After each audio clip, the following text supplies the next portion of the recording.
ሰላም ጤና ይስጥልን የተወዳችሁና የተከበራችሁ የፍጹም ስፖርት ቻናል ቤተሰቦች የሰዓቱን ትኩስና አዳዲስ ስፖርታዊ መረጃዎችን ይዘንላችሁ ቀርበናል። እስከ ፕሮግራሙ ፍጻሜ ድረስ ላይክ፣ ሼር፣ ሰብስክራይብ እያደረጋችሁ አብራችሁን ቆዩ።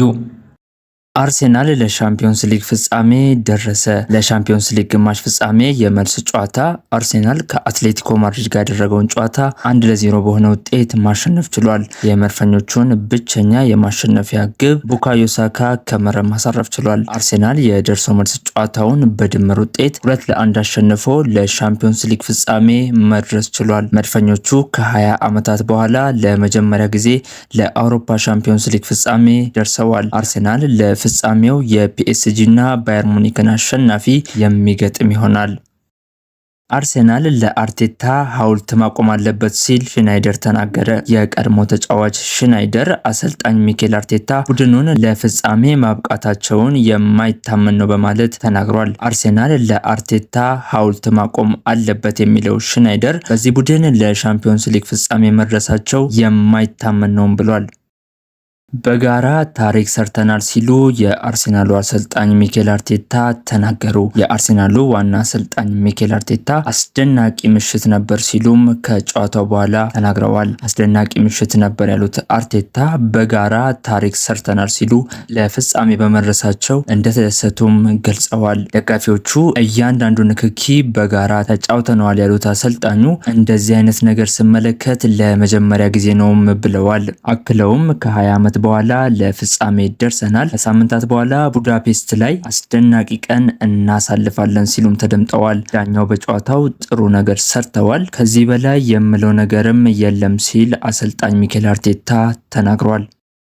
አርሴናል ሁለቱን ታላላቅ ህልሞች ያሳካ ይሆን የሚለው አነጋጋሪ ሆኗል። አርሴናሎች ከትላንት ምሽቱ ጨዋታ በኋላ የፕሪሚየር ሊጉን ዋንጫ ፉክክር በእጃቸው አስገብተዋል። የመድፈኞቹ ደጋፊዎች አሁን ያላቸውን ሁለት የትልቅ ዋንጫዎች ህልም ማለም ጀምረዋል። አርሴናል ፕሪሚየር ሊጉን ከ22 ዓመታት በኋላ ለማንሳት የ3 ጨዋታዎች እድሜ ቀርቶታል። አርሴናል በአጠቃላይ 5 ጨዋታዎችን በማሸነፍ በታሪኩ አይቶት የማያውቀውን ክብር እንዲጎናጸፍ ያስችለዋል።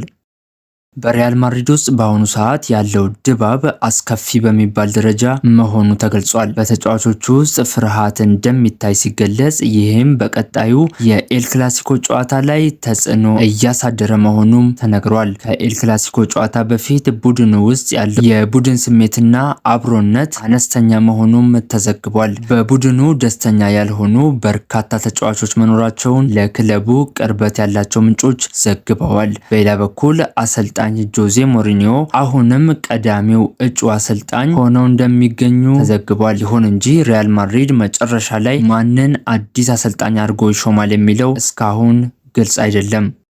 በማድሪድ መልበሻ ቤት ግጭት ተፈጠረ። የሪያል ማድሪድ ተከላካይ አንቶኒ ሩዲገር በክለቡ ልምምድ ማዕከል ከቡድን አጋሩ ጋር ግጭት ውስጥ ገብቶ እንደነበር ተዘግቧል። አለመግባባቱን ያስነሳው አንቶኒዮ ሩዲገር እንደነበርም ተነግሯል። ሩዲገር በኋላም ይቅርታ ጠይቆ ባለፈው አርብ የቡድን አጋሮቹንና ቤተሰቦቻቸውን ምሳ ጋብዟል ተብሏል። ከዚህ በኋላም ደግሞ በኪሊያን ኤምባፔና አንድ የክለቡ አሰልጣኝ አባል መካከል ጸብ መፈጠሩም ተገልጿል። ኪሊያን ኤምባፔ ያሳየው ባህሪ በሪያል ማድሪድ ውስጥ በብዙዎች ዘንድ እንዳልተወደደም ተዘግቧል። በክለቡ ያሉ ሰዎችና የሌሎች ተጫዋቾች ወኪሎች ኤምባፔን የተቹ ሲሆን ክለቡ በእሱ ላይ እርምጃ ባለመውሰዱም ወቅሰዋል። በሌላ በኩል በአልቫሮ ካሬራስ እና አሰልጣኝ አርቤሎአ ባለፉት ሳምንት በውጥረት ውስጥ መሆናቸው ተገልጿል። የክለቡ አሰልጣኝ ቡድን በካሬራ ባህሪና የሙያ ስነ ምግባር ላይ ጥያቄ ማንሳታቸው ተነግሯል።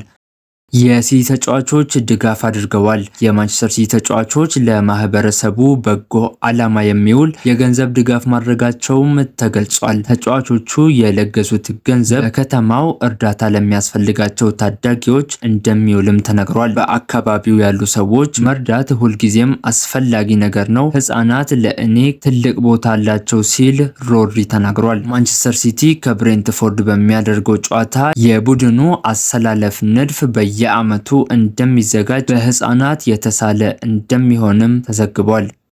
ፊል ሮደን ውሉን ለማራዘም ተስማማ። እንግሊዛዊው ተጫዋች ፊል ሮደን በማንቸስተር ሲቲ ውሉን ለማራዘም ከስምምነት መድረሱም ተገልጿል። በክለቡ እስከ 2027 ውል ያለው ፎደን አሁን ላይ ለተጨማሪ 4 ዓመታት ለማራዘም መስማማቱን ዘ አትሌቲክ ዘግቧል። በ17 ዓመቱ የመጀመሪያውን ቡድን የተቀላቀለው ፊል ፎደን ለክለቡ 365 ጨዋታዎችን ማድረግ ችሏል። ፎደን ለማንቸስተር ሲቲ 110 ግቦችን ሲያስቆጥር 66 ለግብ የሆነ ኳስ አመቻችቶ አቀብሏል።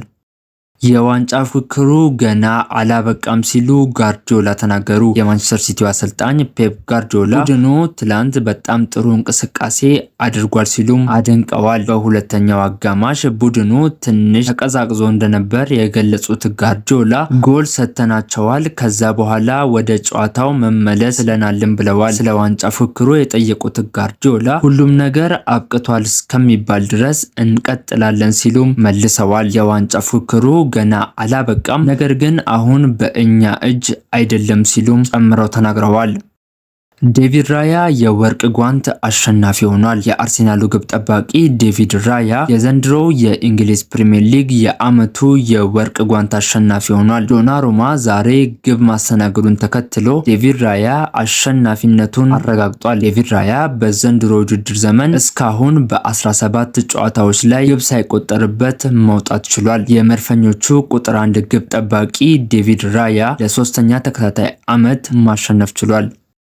አርሴናል ሁሉም በእጁ ሆኗል ሲል ቴሪ ሄንሪ ተናገረ። የቀድሞው ታሪካዊ ተጫዋች ቴሪ ሄንሪ ማንቸስተር ሲቲ በትናንትናው ጨዋታ መደናገጥ እንደታየበት ተናግሯል። አርሴናል አሁን የዋንጫ እድል አለው ያለው ቴሪ ሄንሪ ሁሉም ነገር በእጃቸው ነው የሚገኘውም ብሏል። ተጫዋቹ አክሎም መረጋጋት አለብኝ፣ አሁን ደስታዬን አልገልጽም፣ ምክንያቱም ገና ምንም ነገር አልተወሰነም ሲል ገልጿል።